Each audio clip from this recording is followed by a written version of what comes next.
Greetings and welcome to another Diablo 2 Resurrected video. Today I want to show you the Enchant Sorceress, or more like crossbow Enchant Sorceress, because she is awesome and she just got buffed in the latest patch 2.6. They tweaked a little bit that Fire Mastery works in full effect on explosive arrows and on enchant and everything. So let's get right into the skills. Your core build is 20 into Warmth, 20 into Enchant, because Warmth is the synergy here, and 20 into Fire Mastery, which also boosts up Enchant damage. And then that's it, basically. The rest is up to you. Of course, you want one point into Teleport, into Static Field, and then into Armor. I opted to max out Chilling Armor to have more defense, which I know it doesn't seem like much, but it kinda makes a difference. Like here with the normal Frozen Armor, 35% extra defense, I have a chance to get hit by a cow for 78%, and with my max out Chilling Armor, it's 60%, so 80% less chance to get hit. I'll take that. And I had some spare points. Of course, what you can do is go into Energy Shield and Telekinesis to boost up your Energy Shield and use that for defensive measures as well. Rest of my points went into Frost Nova, just another defensive tool that you can use to your advantage, and more points into that raises the cold length. So I like that to have in my tool belt, you know. So right into the items, we have Demon Machine, which is very central to this build because it fires explosive arrows or bolts, and with Enchant, it affects the whole explosion. So your explosive arrow will benefit from all the plus fire damage that Enchant brings. That's why we're using this. There's like not really another way to go around this. If you want to be like effective and do a lot of damage, you can go with Kuku Shikaku and with maybe a Hellcast, but it's very slow. The base damage doesn't really matter, so you don't need to up it. And actually, I had it up here in a second. There are different levels to these explosive arrows on these different items. So a Demon Machine, for example, fires a level 6 explosive arrow. It doesn't show here, it just says fires explosive arrows or bolts, but it is a level 6. The Kuku Shukaku just does a level 7. It's a little bit higher in that, but the Demon Machine has a higher piercing attack. So you can go with the Kuku first, of course, and then maybe transition into the Demon Machine, which is a bit better. The Ravenclaw is also an option. It is like a normal unique. You can farm these, I think a normal Mephisto even. Yeah, should be. And this explosive arrow is a level 3, and it does not have piercing. So piercing is pretty nice because the explosive arrow also pierces and then you have multiple explosions. Anyways, Demon Machine is great. Suck it with a Shale to get more attack speed because we're very limited on attack speed, and have a Wisdom for more piercing attack and cannot be frozen, which is pretty great. You can also use a Harv on this budget to get cannot be frozen actually, or a Lore Helmet if you have, for example, a Raven Frost already. Just some other budget gear. I have this +1 skills and 10 Aura's Amulet. I have a Smoke Armor. You can also go with a Viper Magi, also for faster cast rate and +2 skills. If you have that, Enlightenment is not all that bad with +2 to Sorceress skills. We have Hisaru's Boots. We have like a 10% FCR and nothing ring. I mean, we don't really need a Lifestone to hit. Our physical damage is pretty low, so this is just an FCR ring. And it's the same here with a little bit of Light Rest. So these are pretty bad, aside from the FCR, so we would rather have more resistances. This belt has some resistances on it, not great. And we have Laying of Hands, which is pretty cool because it has increased attack speed and a lot of fire resist. So it's nice if you have like gloves with attack speed and then, yeah, some resistances. But again, the damage to demons is not applying to our explosive arrow. It is applying to our physical damage, but that's like negligible. In my offhand, I have a memory just to show you. It is a +3 energy shield, +3 enchant base. It also comes with +3 to sorceress skills, and the memory has +3 to energy shield. So if you want to go with energy shield build, then this is the way to go to pre-buff yourself.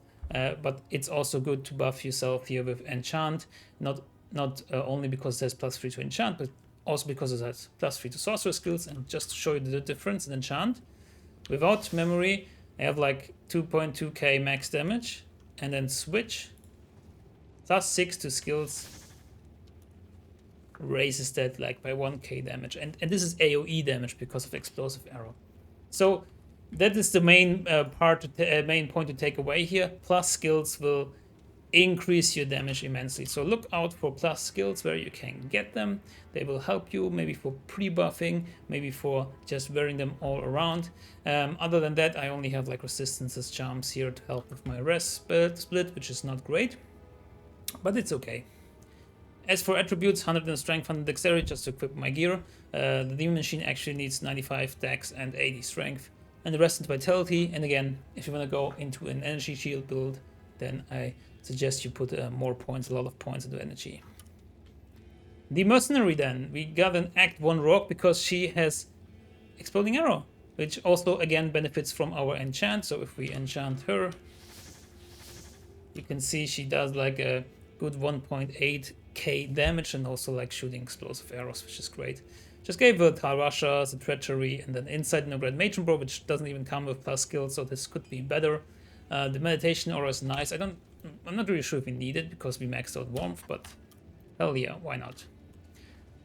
Okay, enough talk, I guess. Let's get into some gameplay, and it's really cool because you are like a ranged character, like a bosun, but you come with like inherent teleport. So this is really nice. Let's go in the Frigid Highlands first. And you can teleport up here. I cannot use my Frost Nova here because they are cold immune, but other than that, positioning is key because we are very fragile. But since we have teleport, it's a great way to get into distance. I want to show the life and orb text here. Forgot about that. So you can see life and mana.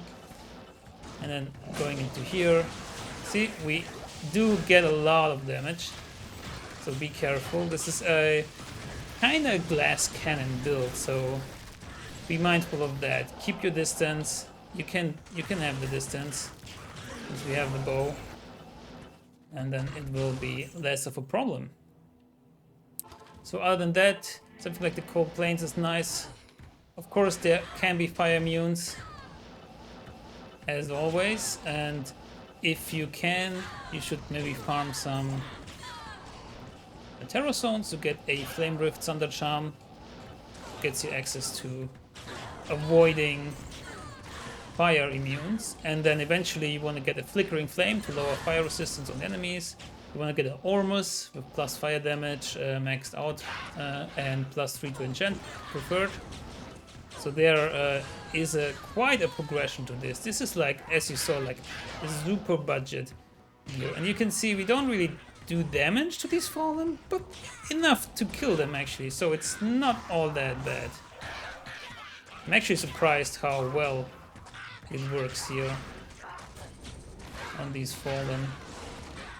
There is still a physical damage portion to this, but I wouldn't go toe to toe with Venom Lords on this because they have a tremendous amount of HP. So it takes some time, but eventually even fire immunes can be dealt with. And then we can even do cows on that build.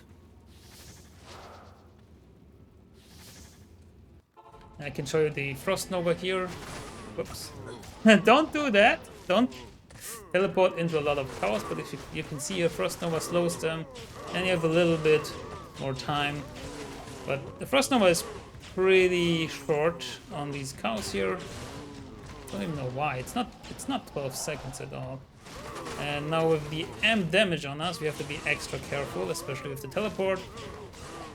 And you know, of course, this is fire immune, but you can see the piercing pretty nicely on the fire immune, of course. So this is a challenging build. It is not for beginners, I would say, but it is very fun. I mean, I'm considering like playing this on my own because it's kind of cool that you have such a high mobility, and it's kind of a unique build. And you can also tremendously buff up your party members if you're in a party. Enchant is just super awesome. It gives you also a ton of attack rating. Everybody.